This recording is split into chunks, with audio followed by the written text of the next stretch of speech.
स्वागत है आपका आपके अपने ही चैनल डी भारती में। आज मैं आपके लिए लेकर के आई हूँ नरेशन। पर इससे पहले मैं आपसे ये पूछ लूँ, आप सब अच्छे हो ना? उम्मीद करती हूँ मेरे सारे स्टूडेंट्स अच्छे ही होंगे।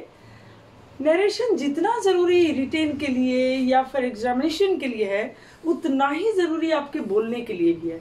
तो आज मैं आपको इस तरीके से नरेशन पढ़ाऊंगी कि जैसा आज ने अब तक आपने YouTube के इतिहास में नहीं पढ़ा होगा।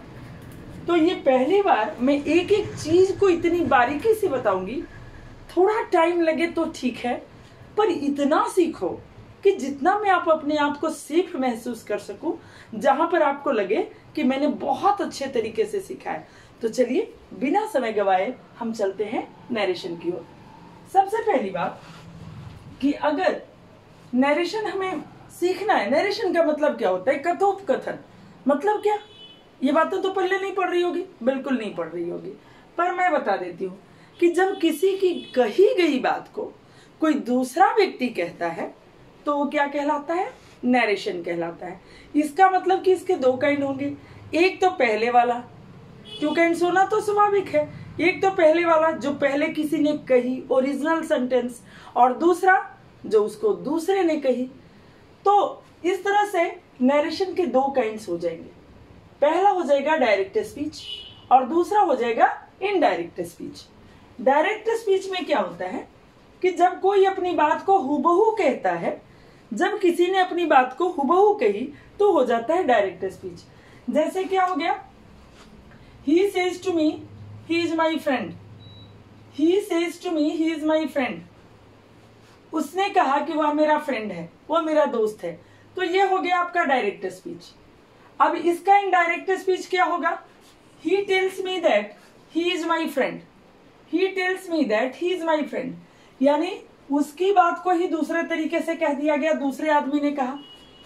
यानी पहले वाला तो पहले से कहा, मान लीजिए कि वो एक आदमी है, उसने मेरे से कहा, और मैं क्या, यानी कि नरेशन के लिए तीन लोगों का होना जरूरी है। पहली बात तो जिसने ओरिजिनल वाक्य को बोला, दूसरी बात कि जिससे पहला वाला व्यक्ति बोला वो दूसरे को बता रहा है, तो उसकी वाली बात को वो अपने तरीके से बोलेगा दूसरा वाला व्यक्ति। तो इस तरह से इसको हैंडल करना है कि एक ने किसी को बात बोली तो हो गया डायरेक्ट स्पीच। अगर इसी बात को अगर कोई दूसरा कहता है तो वो क्या हो गया? Indirect speech. तो डायरेक्ट स्पीच और इनडायरेक्ट स्पीच में भी बहुत सारी चीजें हैं, देख लीजिए आप इसको। क्या हो गया? He tells me that he is my friend. इसके वाले को छोड़ो, आप पहले इसके वाले पर आओ, डायरेक्ट स्पीच वाले पर। He says to me he is my friend. आप देख रहे हो इसके भी दो पार्ट्स हैं, डायरेक्ट स्पीच में भी दो पार्ट्स हैं। ही सेज टू मी, बाबू मेरा, यहां से यहां तक इसको किस नाम से जानते हैं? रिपोर्टिंग क्लाउज के नाम से। किस नाम से जानते हैं? रिपोर्टिंग क्लाउज के नाम से। किसको जानते हैं? जो कोटेशन मार्क से परे हो, जो कोटेशन मार्क से बाहर हो। तो ये हो जाएगा he says to me reporting clause. इसमें ये जो सेज देख रहे हो आप, ये सेज, ये जो सेज देख रहे हो आप, ये सेज क्या हो गया? ये सेज है रिपोर्टिंग वर्ब। ये सेज क्या हो गया? रिपोर्टिंग वर्ब हो गया।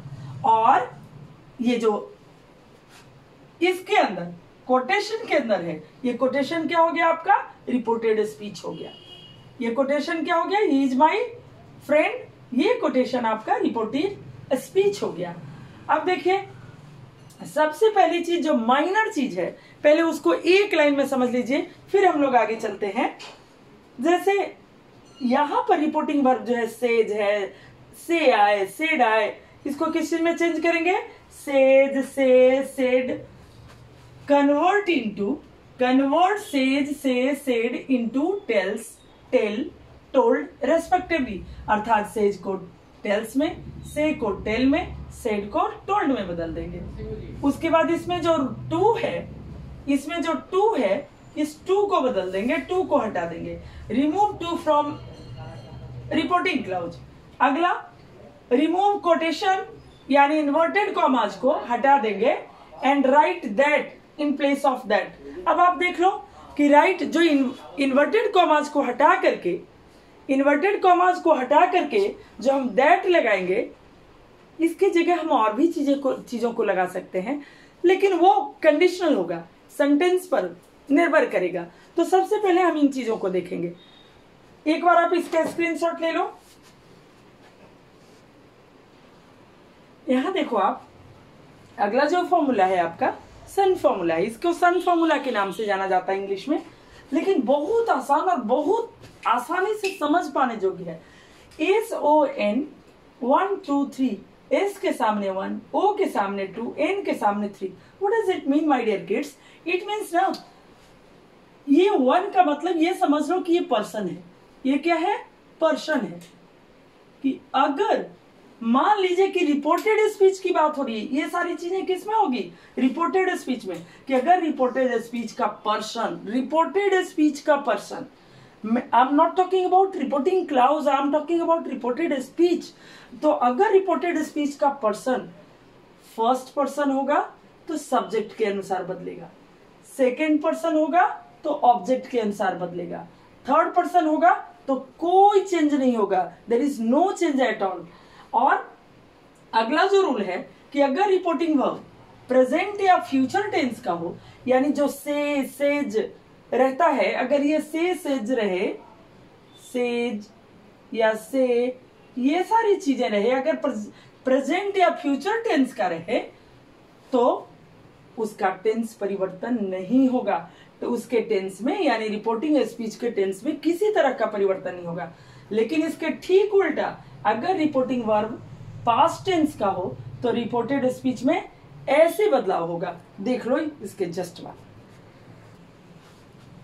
अगर रिपोर्टिंग वर्ब पास्ट टेंस का हो तो हम कैसे चेंज करेंगे, देख लीजिए, बड़ा इजी है।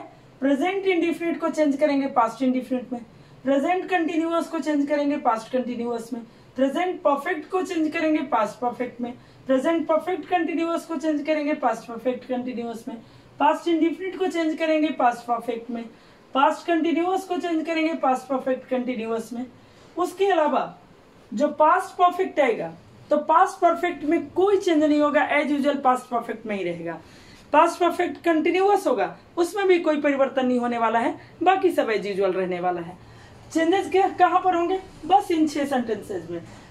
एक प्रेजेंट इंडिफिनिट पास्ट इंडिफिनिट में, प्रेजेंट कंटिन्यूअस पास्ट कंटिन्यूअस में, प्रेजेंट परफेक्ट पास्ट परफेक्ट में, present perfect continuous past perfect continuous में, present past indefinite past perfect में, past continuous past perfect continuous में, पास्ट परफेक्ट ही रह जाएगा, past perfect continuous past perfect continuous ही रह जाएगा। उसके अलावा अगर दिस होगा तो दैट हो जाएगा, दीज होगा तो दोज हो जाएगा, ये सारे वर्ड्स भी बदलेंगे। नाउ होगा तो देन हो जाएगा, अगो होगा तो बिफोर हो जाएगा, टुडेज होगा, टुडे होगा तो दैट डे हो जाएगा, टुमारो होगा तो द नेक्स्ट डे या द फॉलोइंग डे होगा, दोनों में से एक भी कोई भी यूज कर सकते हो। यस्टरडे है तो द प्रीवियस डे या द डे बिफोर होगा, द डे आफ्टर टुमारो होगा तो इन 2 days टाइम होगा, द डे बिफोर यस्टरडे होगा तो द 2 days बिफोर होगा। तो इसके अलावा भी और कुछ सारी चीजों को कर लेते हैं। देखो, लेकिन जितने चेंजेस मैं बता रही हूं अभी के अभी, वो सारे के सारे चेंजेस कब लागू करने हैं? जब रिपोर्टिंग वर्ब आपका पास्ट में हो। एकदम दिमाग में खुट्टा ठोक करके बिठा लो कि जब पास्ट में अगर आपका रिपोर्टिंग वर्ब हो पास्ट में तो ये सारे चेंजेस होंगे, अदरवाइज ये सारे चेंजेस नहीं होंगे। एक रूल में मैंने स्पष्ट आपको लिखवाया है कि अगर रिपोर्टिंग वर्ब प्रेजेंट में या फिर फ्यूचर टेंस में हो तो there is no change at all regarding tenses. तो ये सारे वर्ड्स भी जो हैं टेंस से रिगार्डिंग है, तो टेंस से रिगार्डिंग मतलब टाइम से रिगार्डिंग है। तो टाइम से रिगार्डिंग कब चेंज होंगे? टाइम से रिगार्डिंग तब चेंज होंगे जब आपका टेंस में परिवर्तन होगा, यानी कि पास्ट में होगा। शैल विल क्या हो जाएगा? शुड वुड हो जाएगा। मे क्या हो जाएगा? माइट हो जाएगा। इज एम आर किस चीज में बदल जाएगा? वॉज वर में। हैज हैव किस चीज में बदल जाएगा? हैड में। वाज और वर किस चीज में बदल जाएगा? हैड बिन में। आप देख रहे हो ना, टेंस के अकॉर्डिंग चल रहा है ना। हैड 2 + V1 अगर रहे ऑलरेडी डायरेक्ट में, हैड 2 + V1 तब किस चीज में हो जाएगा? हैड तो एक पहले वाला है और इसके बाद हैड के साथ एक और हैड लग जाएगा V3 + 2, तब V1 आएगा। वुड, कुड, शुड और माइट रहेगा तो देयर इज नो चेंज। अब डायरेक्ट स्पीच में सबसे पहले हम लोग जो सन फॉर्मूला सीखे, सन फॉर्मूला के अकॉर्डिंग हम लोग चेंज करना सीखते हैं। चलिए तो देखते हैं। He says to me you know him but he doesn't know you। he says to me, पहले मैं क्या बताई थी कि इनडायरेक्ट कैसे करोगे, एक एक स्टेप को फॉलो करो, देखो कितना आसानी से बन जाता है। आधी चीजें तो, आधी जंग तो हम लोग अभी जीत चुके हैं, आधी जंग हम लोग अभी जीत चुके हैं। इसके बाद एक और पार्ट में बना दूंगी, उसमें पार्ट में 1 से 2 पार्ट होते होते क्लियर हो जाएगा मेरे ख्याल से। चलिए इनडायरेक्ट में क्या हो जाएगा, ही सेज टू मी, तो ही सेज को क्या में बदल दें, टेल्स मी, टू हटा देना है, मी लगा दिए, इन्वर्टेड कॉमर्स को हटाइए, जनरल केसेस में दैट लगता है सो दैट लगा दो, सामान्य तौर पर दैट लगता है तो दैट लगा दो, और उसके बाद क्या है, ये यू है। सन फॉर्मूला को अपने पास रख लो, 1 2 3 अपने दिमाग में रख लो। यू क्या है भाई, आई बी फर्स्ट पर्सन, यू है second person, he see it और दे है थर्ड पर्सन। तो आई और बी जब फर्स्ट पर्सन होगा, फर्स्ट पर्सन में क्या हो जाता है, आई और बी, सेकंड पर्सन में क्या हो जाता है, यू, थर्ड पर्सन में बाकी रेस्ट सारे जो हैं वो थर्ड पर्सन में चले जाते हैं। तो यहाँ है सेकंड पर्सन किसके अनुसार हो जाएगा भाई, ऑब्जेक्ट के अनुसार। तो ऑब्जेक्ट हमारा क्या है, मी, तो मी का क्या हो जाएगा, दैट, आई, चूंकि टेंस में कोई चेंज होना नहीं है। क्यों नहीं चेंज होना है, क्योंकि ये सेज प्रेजेंट में है। जब प्रेजेंट में है आपका रिपोर्टिंग वर्ब, तो इसके टेंस में यानी रिपोर्टिंग स्पीच के टेंस में कोई परिवर्तन नहीं होने वाला है। सो क्या हो जाएगा, यू नो मी, यू की जगह क्या आ गया, आई। यू जो है सेकंड पर्सन ऑब्जेक्ट के अनुसार बदलेगा, सेकंड पर्सन किसके अनुसार, ऑब्जेक्ट के अनुसार। तो आई नो हिम है तो ये थर्ड पर्सन है, कोई चेंज नहीं होगा, आई नो हिम बट, यहां भी ही है, थर्ड पर्सन है, कोई चेंज नहीं होगा, क्या हो जाएगा, ही doesn't know, और यू है तो यू का क्या हो जाएगा, मी हो जाएगा। ये बस केवल चेंज करना सीख लो। आई का जहां जरूरत हो, अगर एडजेक्टिव के तौर पर यूज कर रहे हो, माई का कर लो, योर का कर लो, डियर का कर लो, आर्ट्स का कर लो, ये सारी चीजों को कर लो। और जब आप प्रोनाउन के तौर पर यूज कर रहे हो तो ऐसे कर लो, हो गया। अब चलिए दूसरे पर हम लोग देखते हैं। दे से टू मी, सबसे पहले इनडायरेक्ट में क्या करेंगे हम लोग, इनडायरेक्ट में हम लोग करेंगे क्या, दे से है तो क्या हो जाएगा बाबू, टेल हो जाएगा, टू को हटा देंगे, इसको रिमूव कर देंगे, दे टेल मी, ये क्या है, इन्वर्टेड कॉमा हटाइए, दैट डालिए, दैट फर्स्ट पर्सन है तो फर्स्ट पर्सन किसके अनुसार आ जाएगा, सब्जेक्ट के अनुसार। फर्स्ट पर्सन किसके अनुसार, इस सब्जेक्ट के अकॉर्डिंग। तो they tell me that they are trying to do better for you है सेकेंड पर्सन, तो सेकेंड पर्सन किसके अनुसार आ जाएगा, सब ऑब्जेक्ट के अनुसार। तो यू की जगह क्या हो जाएगा, बदल करके मी हो जाएगा। अब देख रहे हो कैसे बदल रहा है सन फॉर्मूला के अकॉर्डिंग। और सन फॉर्मूला के अकॉर्डिंग क्या बदलता है, सन फॉर्मूला के अकॉर्डिंग आपका बदलता है आई वी यू, यानी पर्सन में चेंजेस आते हैं, ठीक है ना।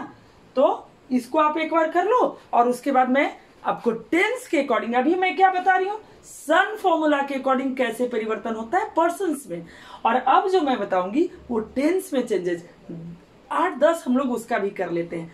थोड़ी बड़ी वीडियो हो जाए तो भी स्किप नहीं करना, क्योंकि एक बार अगर आपने सीख लिया ना, जिंदगी भर नरेशन की परेशानी से मुक्त हो जाने वाले हो आप। चाहे जैसा भी स्टूडेंट है उसको सीखना आएगा, क्योंकि मैं इतने ठेठ में बता रही हूं जितना आपको यूट्यूब के इतिहास में नहीं मिलने वाला है। अभी चलिए मैं टेंस के अकॉर्डिंग सारा कुछ कर देती हूं। He said to me I help you, क्या हो जाएगा? सेड का बदल जाएगा टोल्ड में। ही टोल्ड मी दैट आई है फर्स्ट पर्सन, तो सब्जेक्ट के अनुसार हो जाएगा। टेंस में भी सन फॉर्मूला एवरीवेयर लागू होगा, हर जगह लागू होने वाला है। तो दैट आई का क्या हो जाएगा? फर्स्ट पर्सन है, तो सब्जेक्ट के अनुसार ही हेल्प्ड मी। चूंकि आई हेल्प है तो ये पास्ट में बदल जाएगा, प्रेजेंट इंडेफिनिट है तो पास्ट इंडेफिनिट में बदल जाएगा, तो हो जाएगा he told me that he helped me. She said to me am to help you, तो क्या हो जाएगा? शी टोल्ड मी, सेड का हो गया told, she told me that I का क्या हो जाएगा? सब्जेक्ट के अकॉर्डिंग शी वाज टू, एम किस चीज में बदल गया? वाज में। She was to help me. She said to me he said to me I am reading but you are playing, मैं खेल रहा हूं पर तुम पढ़ रहे हो, मैं पढ़ रहा हूं पर तुम खेल रहे हो। क्या हो जाएगा? he said की जगह he told me that, I के जगह क्या यूज हो जाएगा? according to subject, he was reading, am का was हो जाएगा, is am are का was वर हो जाता है, तो he was reading but you है तो ऑब्जेक्ट के अनुसार मी का आई हो जाएगा, I was playing. They said to us we have helped you, क्या हो जाएगा? They told us that, they have का हो गया हैड, और चूंकि प्रेजेंट परफेक्ट है तो हो जाएगा past perfect, have helped, had helped, और यू का क्या हो जाएगा? ऑब्जेक्ट के अनुसार us. I said to him she wanted your help, क्या हो जाएगा? I told him that she had, चूंकि past indefinite है तो क्या हो जाएगा? past perfect हो जाएगा, यानी she had wanted his help. They said to me we were your friends, हम लोग तुम्हारे दोस्त थे। क्या मैं बोली थी? was और were किस चीज में चेंज होगा? was और were had been में चेंज हो जाएगा। तो they told me that they had been my friends, यानी was और were कहाँ चेंज होगा? had been में। she said to me I had no time for you, अब देख रहे हो had है, had को मैंने क्या कहा था? had plus, तो he told me that he had no time for me। बहुत इजी है। अब जो कुछ सारी चीजें बच गई हैं आपके लिए, इंपरेटिव, ऑप्टेटिव, क्वेश्चन, ये सारे कमांड्स, तो इसको नेक्स्ट पार्ट में मैं कर दूंगी, क्योंकि एक बार में बहुत ही ज्यादा बड़ा वीडियो हो जाएगा। पर बावजूद इसके बस 2 वीडियो में आपको नरेशन आ जाए, इससे ज्यादा और क्या चाहिए। और हाँ, चेंज करने के लिए जो शुरुआत में मैंने सारे वर्ड्स लिखवाए चेंज करने के लिए, उसको जरूर करना, और साथ ही साथ 1 बार या 2 बार बढ़ते से बढ़ते कर लो, या तो फिर वीडियो को पॉज करो और पॉज करके इसको लिख लो। तो पॉज करने के बाद आप लिख लोगे, आपको सब समझ में आ जाएगा। साथ साथ में मैं जैसे एक चीज को चेंज की हूँ, एक बार ध्यान दे दोगे, जिंदगी भर आपको नरेशन सीखने की जरूरत नहीं होगी, और बोलने में भी एफिशिएंसी आ जाएगी, और आप आराम से फ्लुएंटली बोल पाओगे। तो अपना ख्याल रखना, पढ़ाई करते रहना, मेहनत करते रहना, क्योंकि हार्ड वर्क का कोई भी दूसरा औचित्य बनता ही नहीं है कि कोई दूसरा उसके लिए लिया जा सके स्टेप। सिर्फ और सिर्फ हार्ड वर्क ही एकमात्र सहारा है, इसके अलावा कोई साधन नहीं है। तो खूब मेहनत करने की आवश्यकता है। ये आपके नरेशन जो है, ये न सिर्फ आपको बोलने में मदद करने वाला है, बल्कि आपके हर एक कॉम्पिटिटिव एग्जाम्स के लिए, खास करके 9-10 के लिए तो पूछो ही मत, 9-10 के बच्चों के लिए तो बहुत महत्वपूर्ण है। तो अपना ख्याल रखना, पर लाइक, सब्सक्राइब, शेयर जरूर करना। तब तक के लिए बाय बाय।